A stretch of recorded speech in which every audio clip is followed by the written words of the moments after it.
Good evening, good evening, good evening.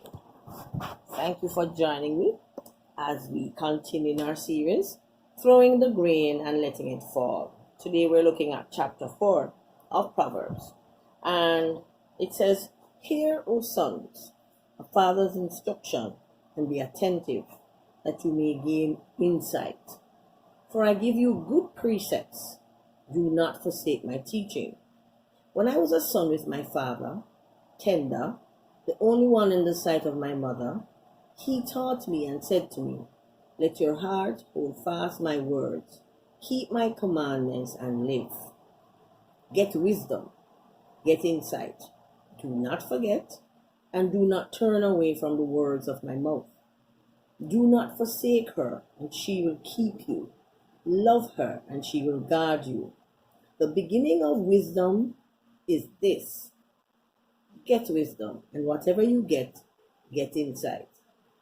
Prize her highly, and she will exalt you. She will honor you if you embrace her. She will place on your head a graceful garland. She will bestow on you a beautiful crown. Hear, my son, and accept my words, that the years of your life may be many. So in this chapter, we're looking at richness of counsel. And we see where we're being implored to listen to our Father's instructions, to be attentive, that you may gain insight.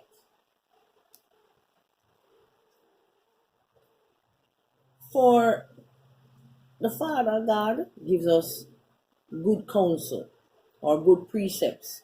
He says, Do not forsake my teaching.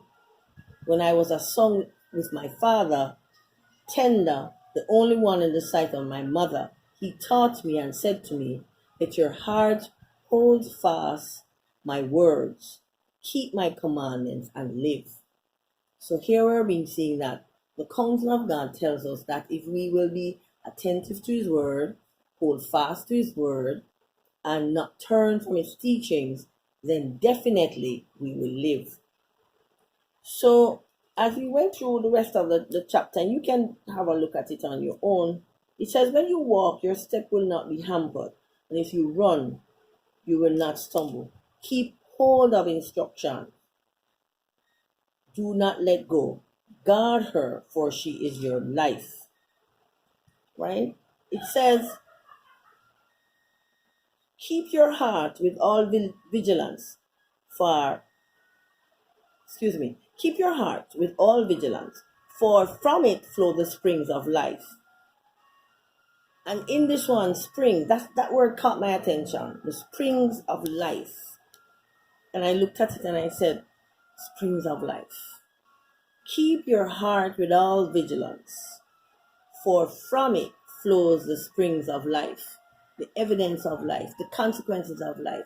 So you to ensure that you are careful of what you take in, who you surround yourself with, and at all times remember the teachings of the Lord and not stray from it.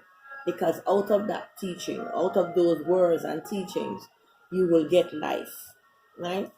So basically, when I summarize the chapter, it said, steep in the message is the fact that when you listen to God, he causes things to flow right, resulting in praise, prosperity, success.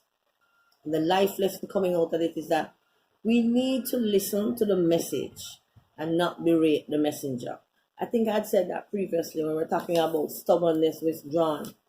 Sometimes we tend to get a message, but because it's not coming from who we would think is able to talk to us or should be talking to us, we tend to scoff at it. And in chapter 4, it is basically telling you the richness of counsel. Who is giving you the advice, the message that is being given to you? Do not focus on the person, right? Take the message. Search out the message for yourself. Is what is being said to you resonating with you? Are you saying, somebody else has said that to me?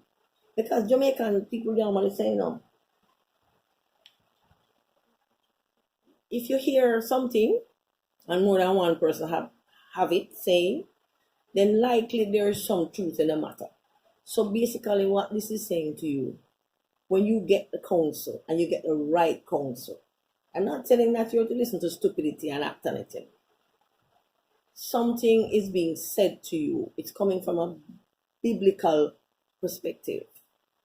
Do not look at who is giving you the message. Again, remember, Father God uses the most unorthodox things and persons to deliver his message, because he's trying to teach us that it's about him, and he's not lofty. He's not stuck up and he's not snobbish, right? He didn't come for those who are already there. He came for us who need to hear. And so in order to get us to pay attention, as the writer is saying, pay attention, be attentive to your instruction that you may gain insight. As long as he can get your attention, he's going to come to the level that you're on, and he's going to use something that will cause you to stop and look. So listen to the message, forget the messenger and how the messenger look. It's not about the messenger, it's what is being told, so that you can get insight, so that you can move in the direction that the Lord wants you to move, so that you can be prosperous, have long life, and at some point in that life, in eternity, you can sit at his feet to gaze upon his face and to give him praise. I hope this has helped someone. And as I said, continue to join in. If there's any comments you need to leave, let us talk. Iron sharpens iron. I am here to learn, and I'm here to share what I've learned, and I'd love to hear from you.